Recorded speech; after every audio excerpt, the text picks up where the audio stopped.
दोस्तों, ब्रजभूमि के समीप एक छोटा सा गांव था, नेमिष धामपुर। इस गांव की एक गली में एक टूटी फूटी सी कुटिया थी, जहां रहता था गोपाल। गोपाल श्री कृष्ण का अनन्य भक्त था। घर में न पक्की छत थी, न चारपाई, न ढंग का भोजन, लेकिन गोपाल के मन में ठाकुर जी के लिए असीम प्रेम था। सुबह उठते ही सबसे पहले तुलसी को जल चढ़ाता, फिर नंगे पैर ही मंदिर दौड़ पड़ता।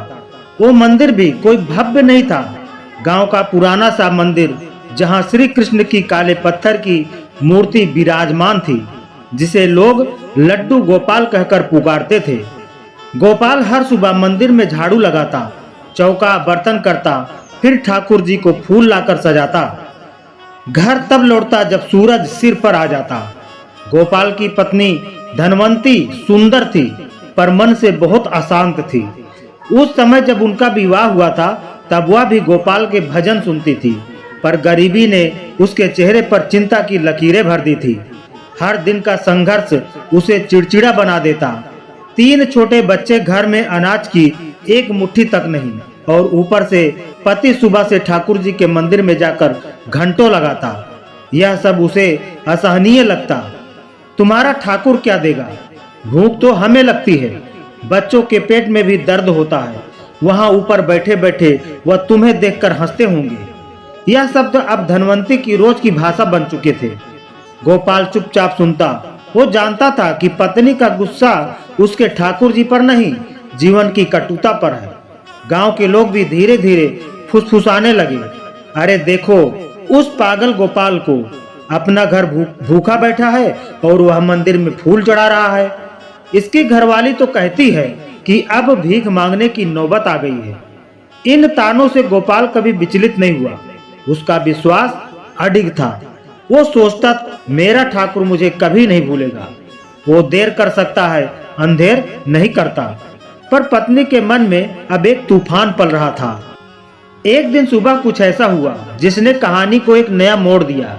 धनवंती को बच्चों के लिए रोटी सेकनी थी, पर अन्न की थैली एकदम खाली थी। गोपाल मंदिर जा चुका था।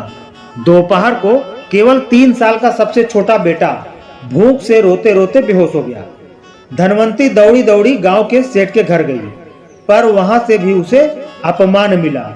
उसका मन फट गया। आंखों में आंसू थे, लेकिन होठों पर क्रोध था। वो घर आई, दरवाजा खोलकर मंदिर की ओर भाग पड़ी। गोपाल उस समय मंदिर के भीतर फर्श धो रहा था। तभी धनवंती मंदिर में घुसी और गुस्से में कांपते हुए सीधा ठाकुर जी के सामने जाकर खड़ी हुई। तू क्या है रे? पत्थर का बुत है? मेरे पति को बहका लिया तूने। वो रोज भूखा मरता है और तू फूलों से लिपटा बैठा है। मेरे बच्चों के पेट में आग लगी है और तू यह मोर पंख सजवाता है। पूरा मंदिर सन्नाटे में डूब गया। गोपाल एकदम स्तब्ध रह गया। पत्नी का यह रूप उसने कभी नहीं देखा था। पुजारी जी धीरे से बोले, बहू यह ठीक नहीं किया तुमने। ठाकुर जी को ऐसे शब्द। धनवंती ने पलट कर देखा और कहा, ठाकुर? यह ठाकुर नहीं, यह ढोंगी है। मेरे पति की भक्ति को इसने मजाक बना दिया। अब देखूंगी यह क्या करेगा। कहते कहते वो मंदिर के फर्श पर गिरकर फूट फूट कर रोने लगी। गोपाल दौड़कर आया, उसे उठाया और कहा, धनवंती बस कर। ये वही ठाकुर हैं जो सब सहता है। तू जो चाहे कहे, पर यह तेरा भी है। ठीक उसी पल मंदिर के दीपक अपने आप बुझ गए। घंटियां अपने आप बजने लगी। लड्डू गोपाल की मूर्ति से एक बूंद आंसू की टपकी। सभी भक्तों ने देखा, ठाकुर जी रो पड़े थे। पुजारी का चेहरा पीला पड़ गया। उन्होंने गोपाल से कहा, यह कोई सामान्य बात नहीं है। ठाकुर जी ने तेरी बात सुन ली है। बहू, अब या तो तू नष्ट होगी या फिर कुछ ऐसा होगा जैसा तूने कभी सोचा नहीं होगा। धनवंती की चीखों की प्रतिध्वनि मंदिर की हर दीवार में समा चुकी थी। वो चीख अब केवल एक स्त्री की हताशा नहीं थी, बल्कि उस विश्वास पर सवाल था जो युगों से अनगिनत भक्त रखते आए थे। लड्डू गोपाल की काली मूर्ति एकटक धनवंती को निहार रही थी। आंखें अब भी अश्रुपूरित। भीड़ बीच गोपाल मौन। धनवंती का क्रोध अब सिसकियों में बदल गया था। लेकिन उस दिन कुछ टूट चुका था। और कुछ बनना भी शुरू हो गया था। गांव दो भागों में बट गया। एक ओर थे वह जो धनवंती को दोष दे रहे थे, कितनी अधम बात है कि भगवान को गाली, अब कोई संकट आए तो यह मत कहना कि हमने बताया नहीं। और दूसरी ओर वो थे जो गोपाल की दशा देखकर सहानुभूति रखते थे। इतना सहता है फिर भी भगवान नाराज हैं। शायद भगवान सच में पत्थर हो गए हैं। एक छोटा सा गांव, लेकिन भावनाएं विशाल बवंडर बन चुकी थी। उस रात धनवंती घर में चुपचाप बैठी रही। गोपाल ने रोटी का एक टुकड़ा लाकर रखा, लेकिन धनवंती ने कुछ नहीं खाया। तुम मुझसे नाराज है ना? गोपाल ने पूछा। नहीं, मैं खुद से नाराज हूं, उसने धीमे से कहा। मैं हर रोज तुमसे शिकायत करती रही, और अब मैंने जो कहा क्या वह सब सुन रहा था? गोपाल ने हंसकर कहा, वो सब सुनता है, पर जवाब तब देता है जब हम सब्र हार जाते हैं। आज तूने जो कहा वो तेरी पीड़ा थी, लेकिन अब देख उसका उत्तर अवश्य आएगा। उस रात जब धनवंती सोई, उसे एक स्वप्न आया। वो एक सुनहरे मैदान में खड़ी थी। सामने श्री कृष्ण खड़े थे, पीतांबर में, बांसुरी हाथ में, सिर पर मोरपंख, लेकिन उनकी आंखों में उदासी थी। तूने मुझे दुत्कारा धनवंती, वो कांपती हुई बोली। मैंने पीड़ा में कहा था प्रभु, मैं मूर्ख हूं। श्री कृष्ण मुस्कुराए नहीं, बस बोले, तेरे शब्दों ने मेरी मूरत तक को हिला दिया, पर तेरे आंसू सच्चे थे, लेकिन मैं अब अपना उत्तर दूंगा। सुबह जैसे ही धनवंती उठी, बाहर से पड़ोसन चिल्लाई, अरे धनवंती, जरा बाहर तो निकल, देख कौन आया है। धनवंती बाहर आई तो देखा उनके आंगन में एक बैलगाड़ी खड़ी थी। गाड़ी में गेहूं की बोरियां, चावल, दाल और गुड़ के पैकेट रखे थे। गाड़ी हाँकने वाला बोला, सेठ हरिदास जी ने भिजवाया है, कहा कि गोपाल की भक्ति से प्रसन्न होकर भेज रहे हैं। पर गांव का हर कोई व्यक्ति जानता था, सेठ हरिदास ने तो एक दिन पहले ही इनकार कर दिया था। गोपाल मंद मंद मुस्कुराया। धनवंती, तूने जो कहा उसने ठाकुर जी को जगा दिया। उस दिन शाम को जब गोपाल मंदिर पहुंचा, वो मूर्ति के सामने बैठा ही था कि मंदिर में विचित्र घटना घटी। अचानक हवा चलने लगी, फूल अपने आप चढ़ने लगे, घंटियां बिना छुए बजने लगी और ठाकुर जी की मूर्ति से एक ध्वनि निकली, गोपाल, तूने जो सहा अब उसका फल तुझे मिलेगा, और धनवंती की लज्जा मेरी कृपा से भक्ति में बदलेगी।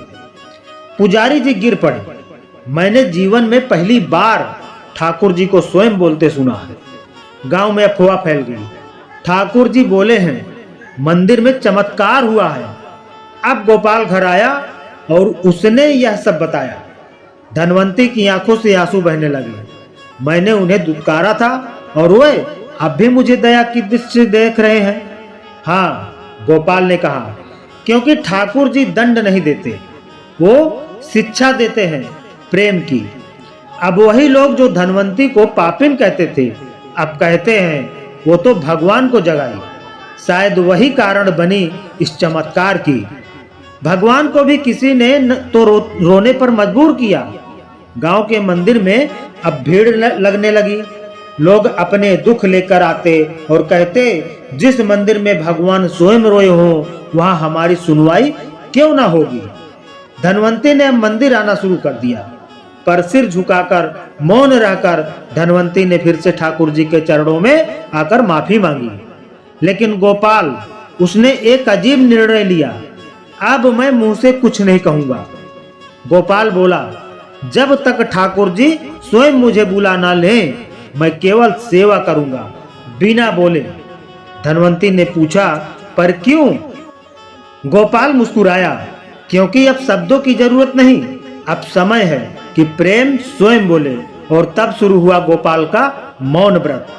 वो मंदिर जाता, बिना बोले घंटी बजाता, फूल चढ़ाता, सफाई करता। उसकी आंखों में अब प्रश्न नहीं थे, केवल समर्पण था। अब धनवंती का जीवन भी पलट रहा था।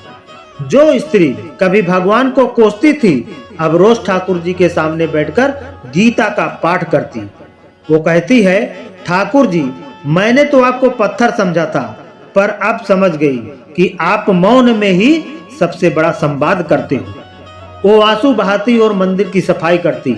गांव की महिलाएं दबी जुबान में कहने लगी, ये वही धनवंती है न जिसने ठाकुर जी को दुत्कारा था। हाँ, पर अब वही सबसे पहले मंदिर पहुंचती है और सबसे बाद में जाती है।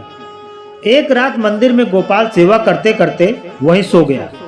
आधी रात के बाद किसी ने धीरे से उसकी आंखों पर हाथ रखा। गोपाल, एक धीमी मधुर आवाज आई। उसने आंखें खोली। सामने एक सुंदर युवा ब्राह्मण खड़ा था, नीले वस्त्रों में मुस्कुराता हुआ। कौन? गोपाल बोला। मैं मुसाफिर हूं, भूखा हूं, कुछ मिलेगा क्या? गोपाल ने चूल्हे में रखा बचा हुआ भोग लगाकर दे दिया। ब्राह्मण ने खाया और बोला, आज तुमने जो दिया है वह प्रसाद है और कल से तुम्हें वह मिलेगा जो किसी को नहीं मिला। और वो अंतर्ध्यान हो गए। सुबह जब पुजारी मंदिर में पहुंचा तो उसने जो देखा आंखें फटी रह गई। ठाकुर जी की मूर्ति मुस्कुरा रही थी। वो स्थिर मूर्ति जिसकी आंखें अब तक पत्थर थी, उनमें अब जीवन चमक थी। गांव में खबर फैल गई, भगवान मुस्कुरा रहे हैं। ठाकुर जी आप प्रसन्न हैं। लोग दौड़े दौड़े मंदिर आने लगे। धनवंती वहीं बैठी थी, उसकी आंखों से धारा बह रही थी। मैंने जिनको दुत्कारा वो अब भी मुझे देख मुस्कुरा रहे हैं। उस दिन दोपहर को एक बैलगाड़ी आई। उसमें थे अन्न के बोरे, नए वस्त्र और एक लिफाफा। लिफाफे में पत्र था, इस गांव का पुण्य जाग चुका है। यह सब ठाकुर जी की कृपा से भेजा जा रहा है। हर महीने यह मिलेगा जब तक गोपाल सेवा करता रहेगा। भेजने वाले का कोई नाम नहीं। लोग चकित, यह किसने भेजा, कहां से? इसका मतलब ठाकुर जी ही कर रहे हैं। शाम को आरती के समय अचानक मंदिर में एक तेज प्रकाश हुआ। एक स्वर्ण दीपक मूर्ति के सामने प्रकट हुआ। बिना किसी के जलाए दीपक की लौ बिना तेल के जल रही थी। पुजारी ने कांपते कहा, यह तो शुद्ध चमत्कार है। अब ठाकुर जी का मंदिर तीर्थ बन गया। दूर दूर से लोग आने लगे और जब जब पूछते चमत्कार कैसे हुआ, तो गांव वाले जवाब देते, एक स्त्री के क्रोध और भक्त के मौन व्रत प्रेम ने भगवान को जगा दिया। ठाकुर जी ने धन तो दिया, मंदिर भी चमक गया, पर धनवंती को अब भी लगता है कि मैं अपराधी हूं। उसने एक दिन अकेले में कहा, हे ठाकुर जी, मुझे कोई संकेत दो। जब आप मुझे स्वीकार कर लें तब मानूंगी कि आपने मुझे माफ किया। और अगले दिन जब वह मंदिर आई तो मूर्ति के चरणों से एक फूल गिरा, ठीक उसके सिर पर।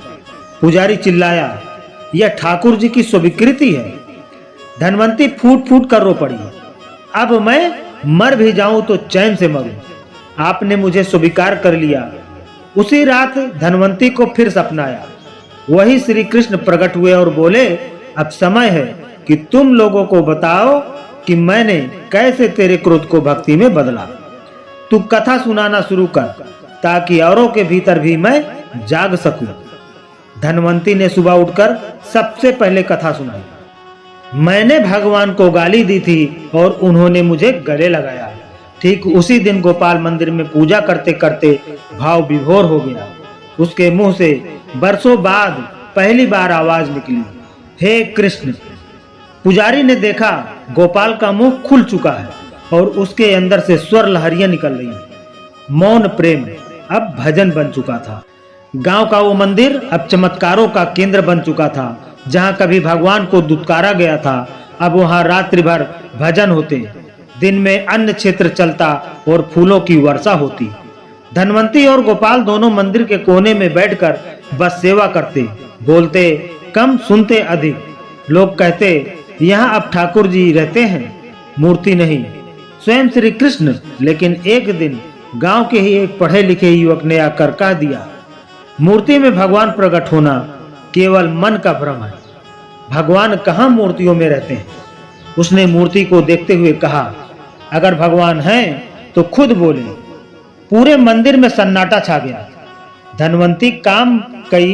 गोपाल आगे आया और बोला, ठाकुर जी, अब मुझसे नहीं सहा जाता, आप स्वयं बोलिए। रात के तीसरे पहर मंदिर में घंटी अपने आप बजने लगी। फूलों की वर्षा होने लगी। बिना किसी के और भी मूर्ति के भीतर से दिव्य प्रकाश निकला। एक तेज रूप प्रकट हुआ। नीले वस्त्र, मोर मुकुट, पीतांबर, हाथ में बांसुरी। पूरे गांव में एक साथ शंख बजने लगे। बिना किसी के हाथ लगाए गांव के लोगों ने आंखों से देखा भगवान प्रकट हो चुके थे। ठाकुर जी बोले, जहां भक्त भाव देता है वहीं मैं प्रकट हो जाता हूं। पत्थर नहीं, प्रेम में रहता हूं। युवक जो सवाल कर रहा था बेहोश होकर गिर पड़ा। होश आया तो बस रोता रहा, भगवान क्षमा कीजिए। प्रकट रूप में ठाकुर जी बोले, अब इस गांव को मेरा धाम बनाओ, यहाँ से कोई भूखा न जाए। यह मंदिर अब केवल ईंटों का नहीं, भक्ति का स्तंभ होगा। धनवंती और गोपाल ने कहा, प्रभु हमें क्या करना होगा? श्री कृष्ण मुस्कुराए और बोले, अब तुम दोनों कथा कहो। मेरी कथा जिसने मुझे गालियां दी और जिसे मैं फिर भी अपनाता गया, उसकी कथा। अब हर मंगलवार गांव में ठाकुर जी की लीला होती। धनवंती मंच पर बैठकर कहती, मैं वो स्त्री हूँ जिसने भगवान को तुच्छ कहा और उन्होंने मुझे अपना लिया। लोग रोते, नाचते और कहते, ये कथा नहीं दर्शन है। संत, महात्मा और दूर दराज से लोग आने लगे। वेदांतियों ने कहा, ऐसा प्रेम कहीं नहीं देखा। ठाकुर जी स्वयं भक्तों के पीछे भाग रहे हैं। एक दिन धनवंती को फिर सपना आया। ठाकुर जी बोले, अब समय है तुम्हारा, तुमने जो किया उसका फल अब मिलेगा। अगली सुबह धनवंती ने गांव वालों को बुलाया और कहा, ठाकुर जी ने मुझे बुलाया है, अब मेरी सेवा पूरी हुई। लोग बोले, तुम्हारे बिना यह मंदिर अधूरा होगा। धनवंती मुस्कुराई और बोली, मैं अधूरी थी, ठाकुर जी ने मुझे पूर्ण किया। अब मैं उनके लोग जा रही हूँ जहाँ केवल प्रेम और सच्ची भावना है। उस रात जब मंदिर में आरती हो रही थी, धनवंती वहीं ठाकुर जी के चरणों में सो गई और बैकुंठ को चली गई। मंदिर के चारों ओर उस रात दिव्य गंध फैल गई। धनवंती के जाने के बाद गोपाल ने कहा, अब मैं बोलूंगा तब तक जब तक मेरी सांस चलेगी। उसने मंदिर के सामने बैठकर पहला भजन गाया। मुझे वो मिला जिसे लोग केवल शास्त्रों में खोजते हैं। मैंने प्रेम किया और प्रेमी भगवान बन गया। लोग रोते हुए उसके भजन सुनते। उसके स्वर में ठाकुर जी की बांसुरी की झलक थी। एक दिन श्री कृष्ण ने एक बालक के माध्यम से संदेश भेजा, अब मैं अपनी लीला पूर्ण कर रहा हूँ, पर जिसने इस कथा को सुना वो साक्षी है कि मैं केवल वेदों में नहीं, एक गाली देने वाली स्त्री के हृदय में भी रहता हूँ। जो इस कथा को मन से सुनेगा, समझेगा और बांटेगा, वो भी मेरे धाम का अधिकारी होगा। तो दोस्तों, आपको हमारी ये कहानी कैसी लगी कमेंट करके बताएं। कहानी अच्छी लगी हो तो लाइक करके वीडियो को ज़्यादा से ज़्यादा शेयर करें और अभी तक हमारे चैनल को सब्सक्राइब नहीं किया है तो सब्सक्राइब जरूर कर लें। धन्यवाद।